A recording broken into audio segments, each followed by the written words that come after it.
When the investment team walked out of the 42nd floor conference room, Eleanor Blackwood understood that the billion-dollar hotel deal was dead. Her attorneys had gone silent, the interpreter had gone pale, and the board was already scanning the room for someone to blame. Out in the corridor, Owen Calloway, the building's night shift janitor and a single father, was crouching to gather the contract pages scattered across the marble floor. Then he heard the chairman of Sterling Pacific Capital say something in Mandarin that no one else reacted to. Owen straightened, met the chairman's eyes, and replied in fluent, unhurried Mandarin, and the entire floor went absolutely still.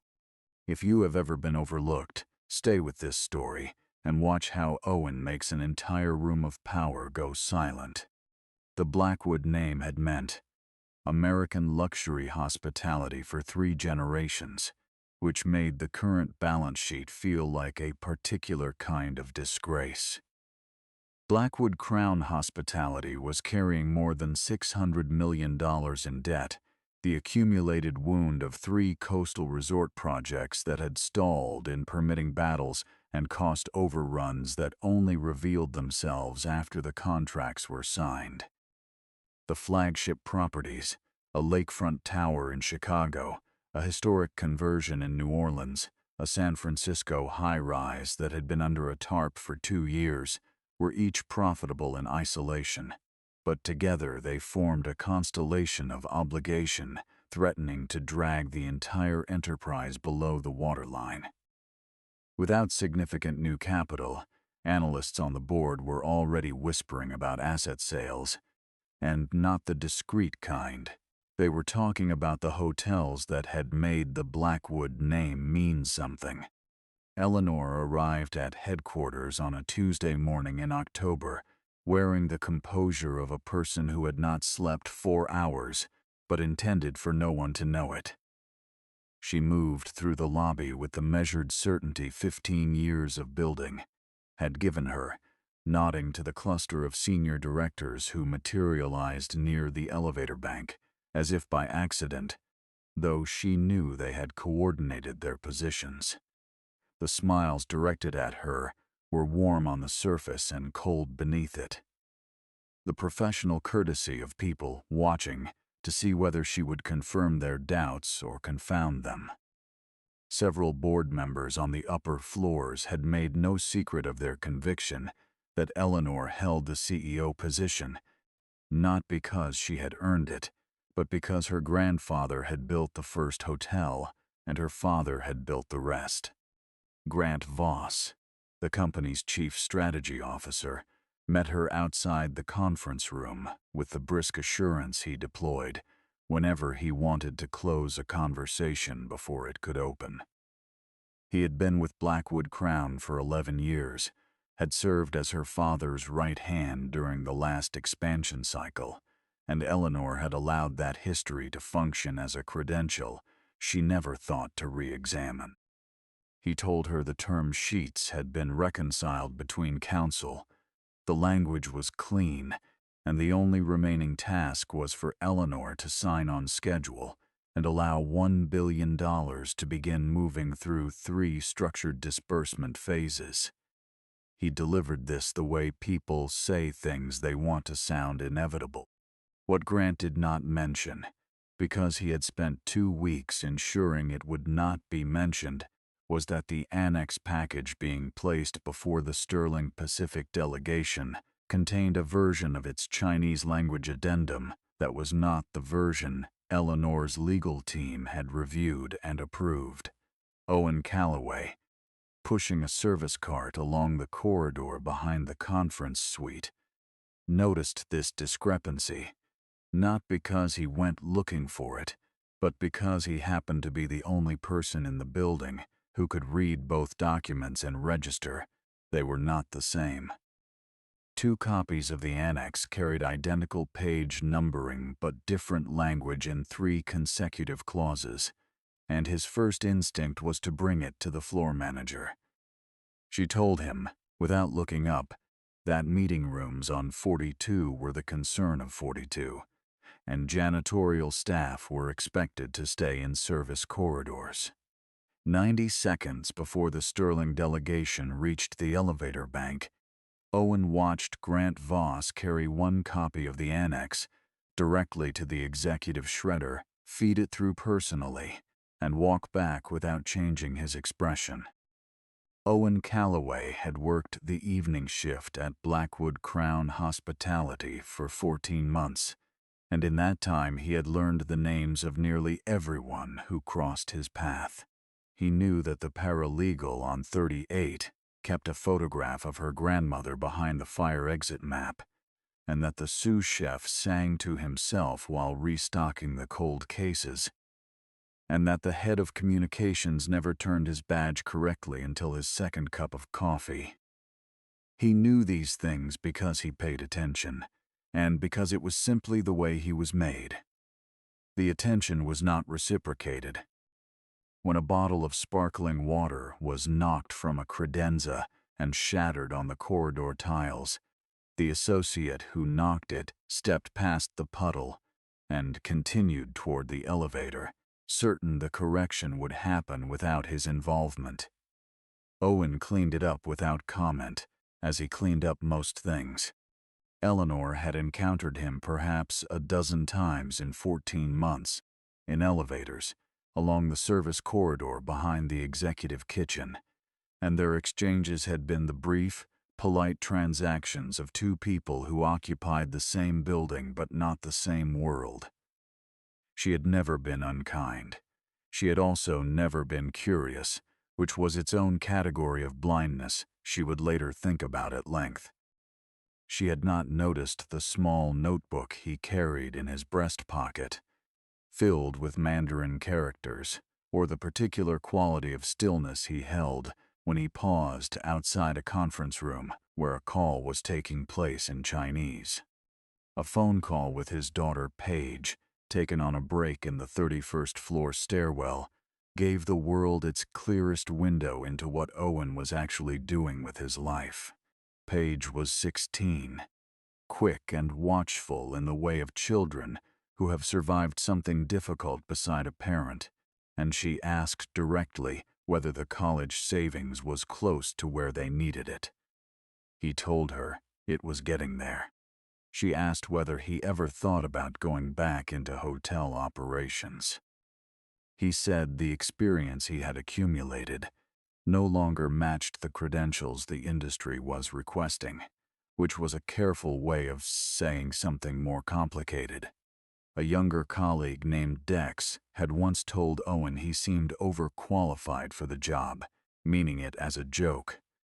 Owen had looked at him steadily and said a person's value does not disappear when the title on their badge changes, and Dex had nodded and changed the subject because the sentence had the weight of something personally tested. What Owen had not said to anyone in the building was that he had spent 8 years in Shanghai as a regional operations director for an international hotel group, overseeing 4 properties across the Yangtze Delta, learning Mandarin because his contractors expected their director to read procurement documents in the language they were written in, building a fluency in Asian business negotiation that could not be purchased at a language school. He had not said that his wife Claire died of cardiac complications 3 years earlier, that her small interior design firm had been carrying a loan with his name as guarantor, or that he had returned to Chicago with a teenage daughter and a financial hole that disqualified him from most positions his experience would have suited. The automated screening systems of major hospitality companies, filtering on uninterrupted employment history and current industry certifications, had given him 1 callback in 14 months. The janitorial position had a schedule that let him be home before midnight. He had taken it without apology. When the Sterling Pacific delegation stepped off the elevator, Owen recognized Adrian Sterling from 40 feet away, the same measured authority, the same silver temples. As the man who had given a 40-minute address, on cross-border investment ethics at a Shanghai hospitality conference a decade ago, in a room of 300 executives who sat in near-total silence because every sentence earned it. The negotiation began at 10 in the morning in a room designed to communicate power through restraint. Pale walnut, lake horizon windows, the kind of quiet that costs money to maintain. Adrian Sterling spoke excellent English throughout the formal portions, but conferred with his advisors in Mandarin during the asides that sophisticated negotiators use to calibrate their positions. The official Blackwood interpreter, a contractor named Marcus who had been vetted through Grant's office, translated only the sections he was explicitly directed to translate. Owen was in the service corridor beyond the meeting suite's secondary door, left fractionally open for refreshment access. 3 inches was enough for someone with his training to hear the difference between what was being said and what was being reported. Adrian Sterling, midway through the annex discussion, told his lead counsel in Mandarin that the Chinese language document they had received contained language permitting Blackwood Crown to unilaterally replace Sterling's designated management entity after the first operating year, without Sterling's consent. He said this did not appear to be a misunderstanding. He said it appeared deliberate. Marcus looked up from his notes and told Eleanor that Mr. Sterling had some additional thoughts on the branding rights timeline and would like to revisit the sequencing before moving forward.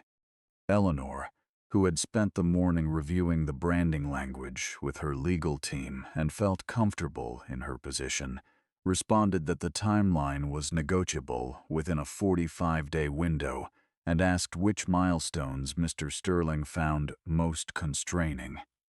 Her answer made complete sense as a response to the question Marcus had reported. It made no sense whatsoever as a response to the question Adrian had actually asked. Across the table, Adrian heard a CEO who appeared to know exactly what her document said and was choosing not to address it, and the gap between what he had asked and what she had answered felt, to a man who had built his career on reading alignment between language and intention, like confirmation of something he had already suspected. Owen moved toward the secondary workstation and found Rebecca Sloan, the company's lead counsel, reviewing a term sheet. He told her quietly that the interpreter was not translating accurately, and that Mr. Sterling had specifically referenced page 47 of the Chinese annex. Rebecca looked at him with the expression of a professional whose focus has been interrupted by someone she had never thought to pay attention to, and asked him to repeat himself. He did. Grant Voss appeared from the internal corridor before she could respond, placed a hand on Owen's arm with a grip that had nothing friendly in it, and said in a low voice that janitorial personnel were not authorized near confidential negotiations, that Owen risked his employment by involving himself, and that he should return to the service wing immediately. Owen stepped back. He pulled out his small notebook and began writing timestamps, page numbers, and the exact Mandarin phrases he had heard. The afternoon session deteriorated the way sessions deteriorate when every clarification makes the confusion worse. Eleanor pressed on management rights language based on her English documents. Adrian pressed back on the annex clause he believed she was refusing to acknowledge. Neither of them was lying. They were each reading a different contract, communicating through a translator whose instructions were to keep them apart. When Adrian asked, just before 3 o'clock, to review page 47 of the Chinese annex, the document placed before Eleanor had 46 pages. Page 47 in Adrian Sterling's possession contained a single paragraph clause granting Blackwood Crown the right to remove and replace Sterling's designated operational management team at any point after the first operating year, without Sterling's written consent and without triggering any termination or buyout provision. The clause was written in the formal contractual Mandarin used in mainland commercial real estate. It did not appear in any version of the annex that Eleanor or Rebecca had reviewed, approved, or authorized for distribution. Grant Voss produced a sequence of expressions: genuine seeming surprise, the careful concern of an executive confronting an administrative anomaly, and a measured suggestion, directed toward Eleanor rather than the Sterling delegation, that the discrepancy might have originated on the opposing side. The suggestion arrived as an accusation. Adrian Sterling, who had conducted enough negotiations to recognize exactly what had just been implied about his team's integrity, closed the folder in front of him. Eleanor called for a pause to allow document verification, which was the right instinct and came too late. Board members in the secondary seating immediately flagged the pause as weakness, and two passed notes to the company secretary indicating that any delay would undermine the delegation's confidence in Blackwood's readiness. They were afraid not of doing something wrong, but of appearing uncertain, and that fear was more immediately dangerous than any clause in any document. Owen, finishing work in the corridor adjacent to the third-floor print room, pulled the maintenance tray from behind machine number 7 and found a partial printout stuck against the lower feed panel, the way documents stick when the autofeeder pulls too hard. The timestamp in the footer read 2:13 in the morning on a date that fell 48 hours after Rebecca's team had locked the final authorized version of every annex. Owen stared at it, then turned it over. A faint ghost impression of Chinese language text that a standard shredder had failed to fully eliminate because the original was too heavily formatted. He folded the partial printout carefully and placed it in the inner pocket of his uniform jacket. He returned to Rebecca's workstation and asked, in the same quiet voice, whether the official final contract had been printed from machine number 7. Rebecca looked at him differently this time. She had had 2 hours to think about what he said earlier, and it had not stopped bothering her. Owen described, precisely and without embellishment, the textual content of the clause on page 47. Rebecca had never seen the page. She asked how he knew what was on it. He told her. She sat down slowly. Before she could respond, Grant Voss reappeared at the corridor entrance with 2 building security officers and ordered them to escort Owen Calloway from the 42nd floor immediately, documenting the incident as a confidentiality breach. In the conference room 30 feet away and behind a closed door, Adrian Sterling announced that Sterling Pacific Capital was withdrawing from the transaction.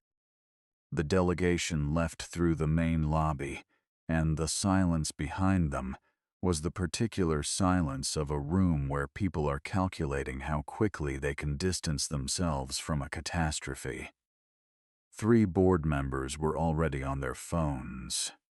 2 more had gathered around the company secretary with the tight faces of people composing a statement they expect to need.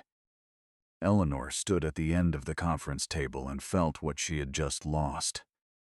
Not only the capital, not only the project, but the proof she had been trying to provide to an institution that had never quite believed she was the right person to run it. Grant appeared beside her immediately, his voice adjusted to the frequency of sympathetic counsel, proposing an emergency board session to review her leadership, framing it as support rather than a tribunal, the most dangerous kind of framing because it was designed to be accepted before it was understood. Eleanor moved past him toward the corridor, because the elevator doors were still open and Adrian Sterling was still there, and she needed him to hear one more sentence. He listened with the stillness of a person who has made a decision but is willing to allow that he made it too quickly. Then he turned to his advisors and spoke in Mandarin. He said the problem was not the money. He said the problem was that Blackwood's team apparently believed Sterling Pacific Capital could not read its own language. Not one person in the Blackwood hallway reacted. Owen was 12 feet away, gathering the last of the scattered contract pages. He understood that if Adrian stepped into the elevator, the window would close. He also understood what he was about to do would cost him the job with the predictable hours and the complete absence of professional exposure he had spent 3 years working to avoid. He stood straight, looked at Adrian Sterling, and replied in Mandarin, unhurried, precise, without heat. He said Ms. Blackwood had never seen page 47. He said the Chinese language annex had been altered after the legal team closed the final file, and that the clause on the disputed page had been inserted using terminology and formatting that did not originate from the document's original drafting environment. The hallway was absolutely quiet. Adrian turned from the elevator and looked at the man in the gray maintenance uniform. He asked, in Mandarin, who Owen was. Owen gave his name and his job title and nothing else. Grant said loudly that this person had been escorted from the floor for violating confidentiality protocol and was now fabricating claims for personal gain. Eleanor said nothing. She did not cut Owen off. She looked at him. And later she would describe this as the first time she had actually seen him, and she waited. Owen addressed Adrian directly and outlined 3 specific problems with the Chinese annex. The management clause used mainland terminology favored in Shenzhen and Chengdu commercial agreements. The Sterling Pacific legal team had used the Hong Kong drafting convention throughout every other section, a distinction any bilingual reviewer would catch at first reading. The typeface weight on page 47 differed from the rest of the annex by an increment too small for casual review, but consistent with a document assembled from a different source file. And the reference number at the page's footer matched a version number from a draft that Rebecca's team had formally superseded and discarded 3 weeks earlier. Adrian did not return to the conference table. He told Eleanor he would give Blackwood Crown 24 hours to demonstrate the clause had been inserted without her knowledge. If the evidence was insufficient, he would disclose Sterling's reason for withdrawal to the full investor community. Before he walked to the stairwell, he said, in English, so that everyone present could hear, the one person who had just defended her honor happened to be the one person in the company that no one had thought to listen to. Eleanor brought Owen to her private office on the 39th floor, which was the first time she had invited a facilities staff member into that room for any reason other than maintenance. She sat across from him without the desk between them and asked, directly and without professional framing, who he was. He told her. 8 years in Shanghai, 4 hotel openings. Mandarin acquired because he believed managing a team in a country meant communicating in the language they used to think. Claire's death, the guaranteed loan, the sale of nearly everything they had owned together, the return to Chicago with a teenager and a financial gap that the industry's automated screening systems had interpreted as disqualifying. He had applied to Blackwood Crown's operations department. The system had rejected him before a human being read his file. The janitorial supervisor had called back because the night schedule was hard to fill and the position didn't require a reference check.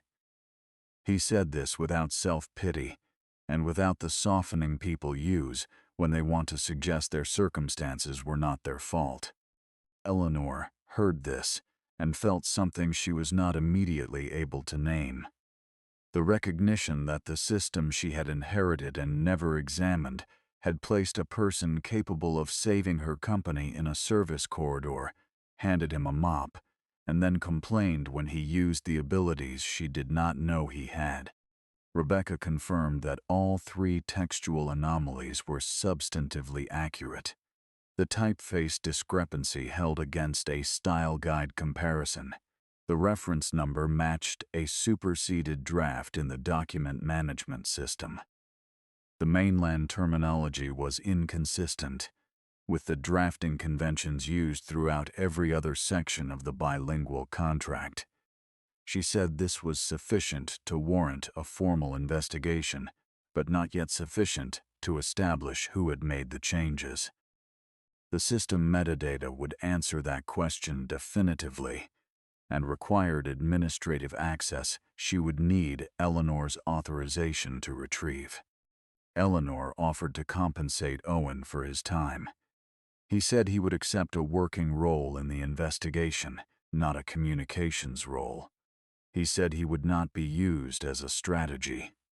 He said these things the way a person states conditions rather than makes demands, and Eleanor responded to his composure with a degree of respect she had not expected to feel in the middle of a crisis. She noticed that he was not impressed by her office and not uncomfortable in it, only interested in the problem at hand, watching her with the attention of someone reassessing an assumption which was different from being judged. Rebecca pulled the metadata query that night and found that the file upload event for page 47 was logged under a single user credential, Eleanor Blackwood. If the system log was accurate and unmanipulated, Eleanor was the person who had uploaded the altered clause, which meant the evidence Grant needed to remove her was already patient in the server logs. Grant moved quickly. He convened an emergency session with 3 board members he had been cultivating for months and emerged with a formal motion to suspend Eleanor's operational authority, framed as a protective measure for the company rather than a punitive one against her. He made the argument with the calm efficiency of someone who had rehearsed it. Eleanor sat in her office and for the first time allowed herself to doubt her own recollection. She had worked 29 consecutive hours before the signing, and she understood that exhaustion could create the illusion of memory. But Owen, reviewing the system log with Rebecca, noted something that had nothing to do with memory. The upload timestamp fell at 9:42 on the Sunday before the signing. He asked Rebecca to pull any public event record for that evening. It took 12 minutes. At 9:42, Eleanor Blackwood was on a stage at a civic fundraiser in the Gold Coast neighborhood, captured in institutional video footage, giving a 7-minute address. She had been on camera at the exact moment the upload was logged. Rebecca concluded that someone had duplicated Eleanor's authentication credentials by accessing her terminal while it was unattended and extracting the session token. Owen approached this not as a cybersecurity problem, but as someone who knew how buildings worked at night. He remembered that Grant had instructed the night supervisor to skip the executive floor corridor adjacent to the print room on the specific evening the document had been altered, not as an emergency accommodation but as a routine instruction. Passed along 3 days in advance. He remembered because he had been the one redirected. The security camera outside print room 7 had 8 minutes of missing footage during the critical window, not corrupted, missing, which was different and specific. But the building's smart coffee machine, positioned directly opposite the print room door and installed the previous spring as part of a facilities modernization project, retained a complete transaction history in its local billing memory. A company access card from the strategy division had been used to purchase an espresso at 2:09 in the morning. Owen noted the time and said nothing further about it, because the name attached to the card required system access only Rebecca could retrieve. Before she could complete the query, her administrative access to the document management systems was suspended. The board's motion passed. Eleanor's credentials were revoked across all platforms. Grant Voss walked into the corner office on 39, set an empty cardboard box on the edge of the desk, and told Eleanor he expected the room cleared by 8 the following morning. Eleanor Blackwood walked out of the building she had run for 4 years, through the service entrance on the ground floor, the door with the push handle, the door the cleaning crew and delivery contractors used.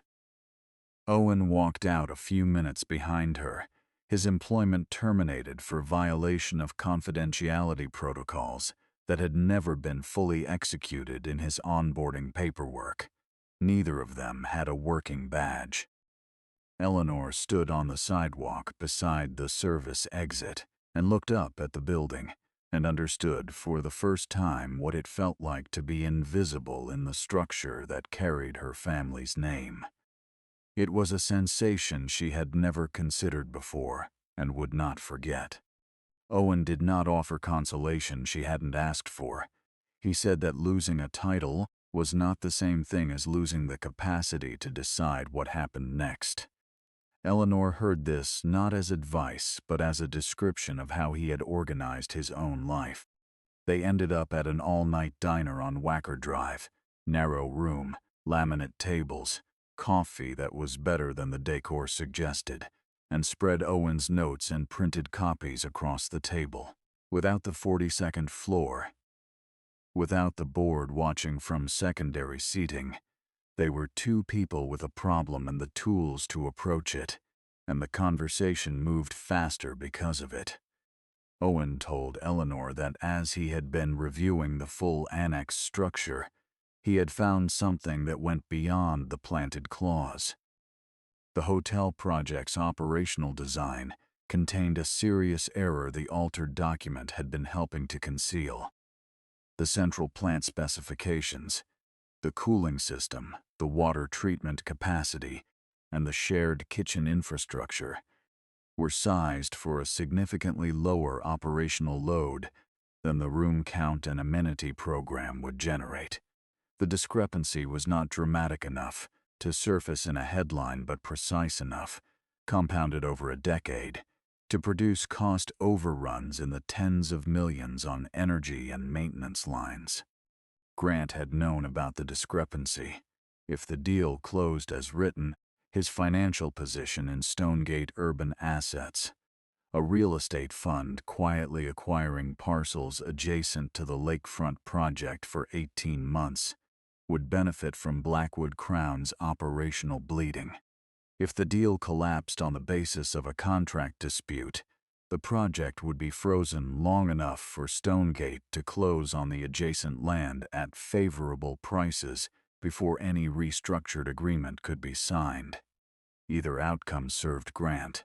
Neither required the project to succeed. Rebecca, sending documents in encrypted bursts to Owen's personal phone, confirmed the financial connection. Grant held a call option on shares in a shell entity functioning as Stonegate's Chicago operating vehicle. She included 3 supporting files. Eleanor said at one point that she had never reviewed Grant's outside financial disclosures because he had been her father's advisor, and that her trust in him had been inherited rather than tested. Owen looked at her across the laminate table and said nothing for a moment, because what she had described was not stupidity. It was the way trust typically works right up until the moment it doesn't. Eleanor fell asleep across the table just before 3 in the morning, and Owen laid his jacket over her shoulders and continued working through the document revisions until the first gray light came through the window above the river. Just before 5, reviewing the footer metadata on a printout under the diner's overhead light, he identified the device signature encoded in the document's creation record and wrote down the serial number. Grant understood by the next morning that the investigation he had triggered was generating inquiries he had not fully planned for, and he responded by going on offense. He placed calls to 2 financial journalists he had cultivated over the years and suggested a story. A disgruntled facilities employee had stolen proprietary documents and was manipulating a vulnerable CEO in an attempt to leverage a compensation settlement. By mid-morning, Owen's name was appearing in internal communications. His bankruptcy record, a matter of public record from 3 years earlier, was attached to the draft narrative as a supporting exhibit. Paige called her father while he sat in his car outside a copy shop near the Loop, and she had obviously been reading things because she started the call with the careful question teenagers ask when they are genuinely frightened but trying not to be. Owen told her the situation was complicated and that he was handling it. She was quiet for a moment, and then she said that he had spent a long time telling her not to let other people's descriptions of her determine who she was, and that she was calling to remind him. Then she mentioned her chemistry exam and ended the call. Owen sat with that for a moment before going back to the documents. Eleanor wanted to make a public statement defending Owen before the story hardened. He stopped her. A statement issued by a suspended CEO defending a fired janitor would be interpreted as confirmation that they had conspired together, which was exactly the reading Grant needed to make both of them irrelevant. The move was not to speak into the narrative. The move was to make the narrative obsolete. Rebecca assembled materials that could not be challenged on relevance. The print room data establishing the altered document had been generated on a machine accessible only by executive floor personnel. The coffee machine log placing a strategy division card outside print room 7 at 2:09. The draft file revision history showing the planted clause evolving across 3 dated revisions. Grant's financial disclosure confirming his call option in the Stonegate shell entity, and a written statement from Marcus the interpreter, who confirmed that Grant had described the translation adjustments as a negotiation tactic, and that Marcus had not understood the full scope of what he was facilitating. Adrian Sterling agreed to a second meeting, not at Blackwood headquarters, but at Sterling Pacific's private office on Michigan Avenue, the following morning at 9. He was willing to see Eleanor. What he would do afterward remained entirely open. Eleanor and Owen worked through the night in Rebecca's LaSalle Street conference space, and by 6 in the morning, they had a revised operational plan that was different in kind from what had been presented on the 42nd floor. Owen's approach to the engineering specifications was careful and direct. The task was not to redesign the project from the ground up, but to identify where the existing design would fail and propose targeted corrections that preserved what was sound. The central plant issue could be resolved by reconfiguring capacity in 3 systems and adjusting the installation sequence. The change would reduce projected energy expenditure over a 10-year period, maintain the original room count, protect Sterling's management rights, preserve the Blackwood brand identity, and accelerate the construction timeline by approximately 6 months by eliminating a critical path dependency that had been adding unnecessary buffer. Eleanor reviewed each section and asked questions that were precise and operationally specific, the kind that reveal whether a person is reading for comprehension or for appearances. Owen answered in kind. When she asked whether he wanted to present the operational section himself at the Sterling meeting, he said he was concerned the board would read his presence as theater, a CEO producing a bilingual facilities worker, as a narrative prop. Eleanor said she was not asking him to be a prop. She said she was asking him to be in the room as the person who had identified what every executive at Blackwood Crown had missed, and that if the board had a problem with where he had been standing when he identified it, that was a problem with the board.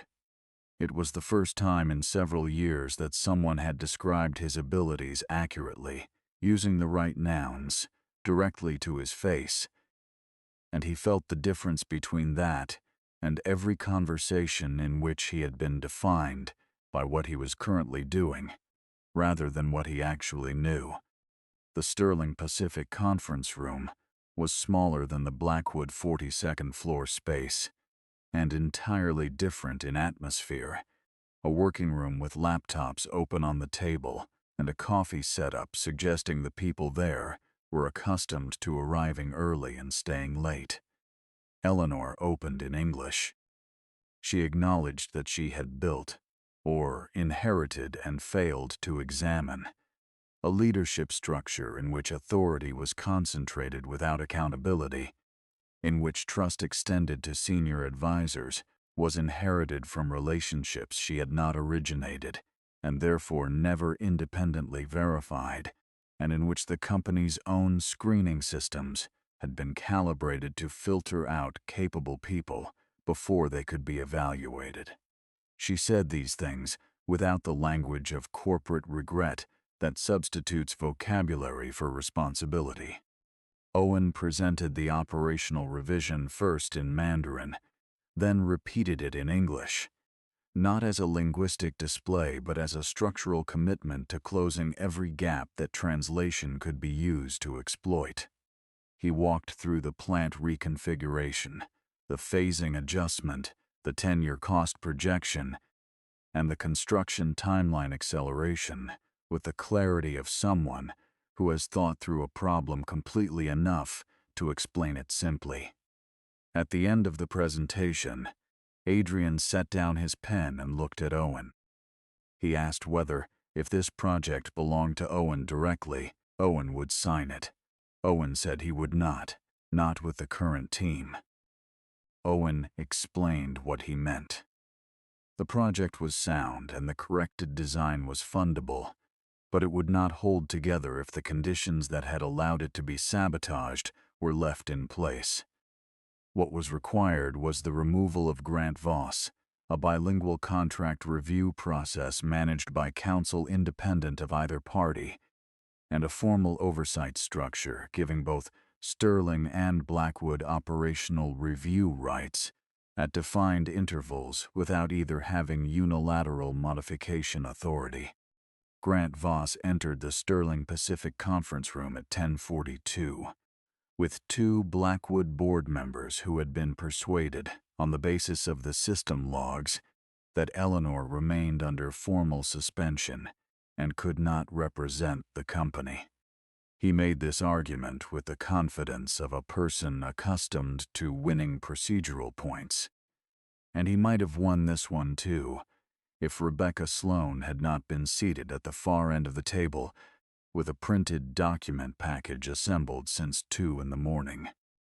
She placed it in front of the board members first, then in front of Adrian's counsel, then slid a copy down the table to Grant.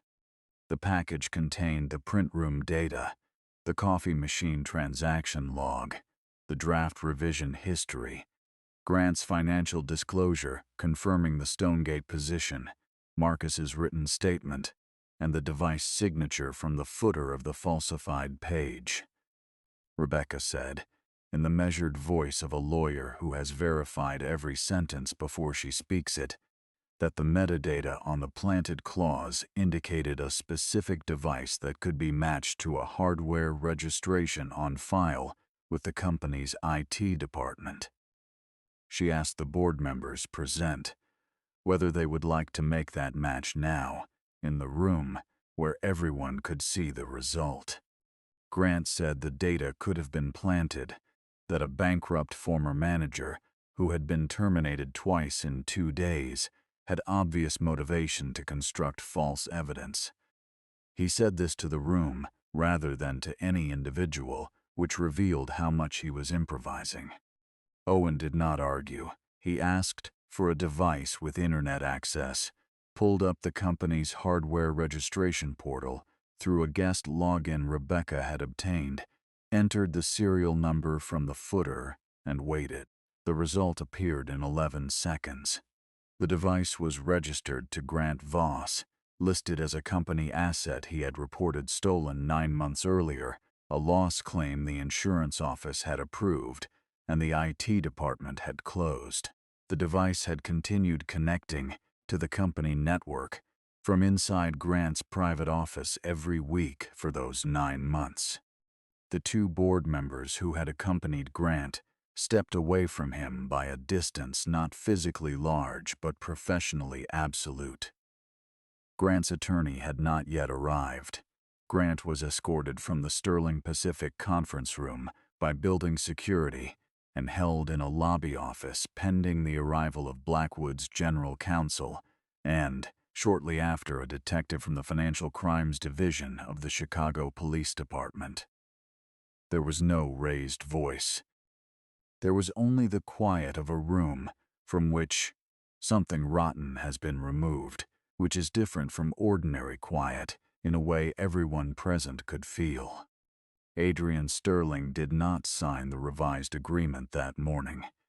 He said he needed his technical team to verify the corrected operational specifications, and that he needed 48 hours, and that he was inclined to proceed but would not say so until his review was complete, the behavior of a person who had earned his position by never confusing inclination with conclusion.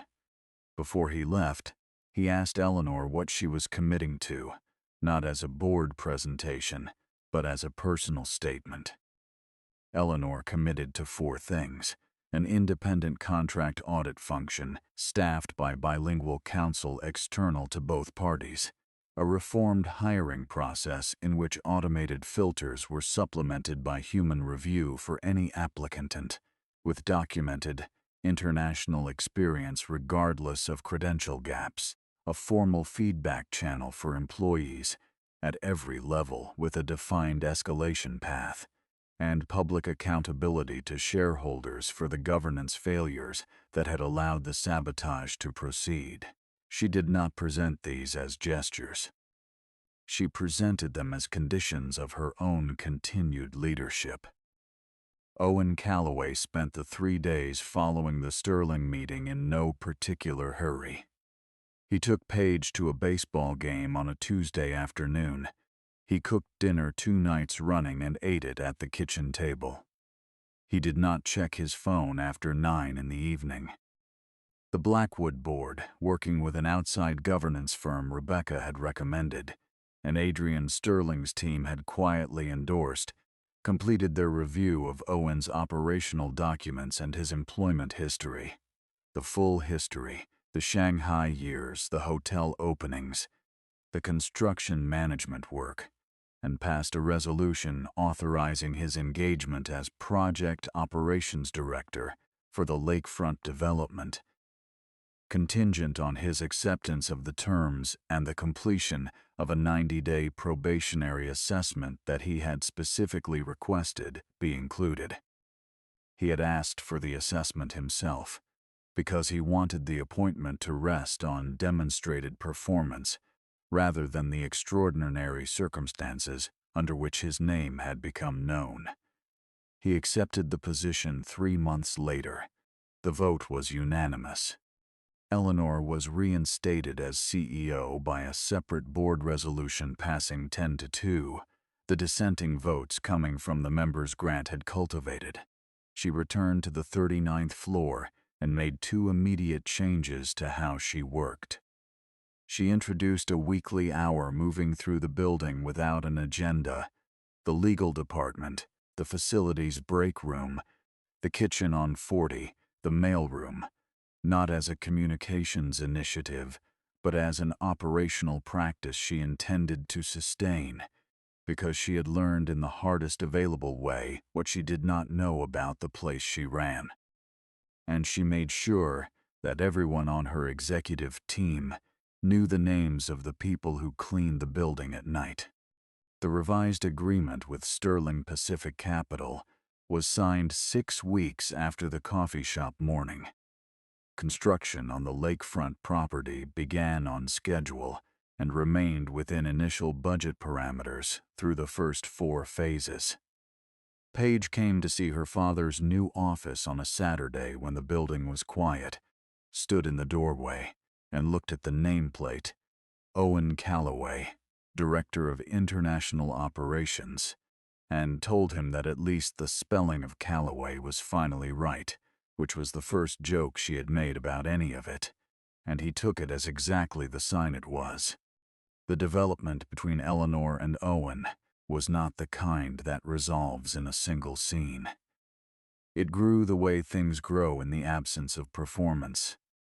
Through months of working on the same problem, through small disagreements about specification language and large agreements about what the project was actually for, through the gradual dissolution of the distance that professional hierarchy maintains even when it no longer has a legitimate function.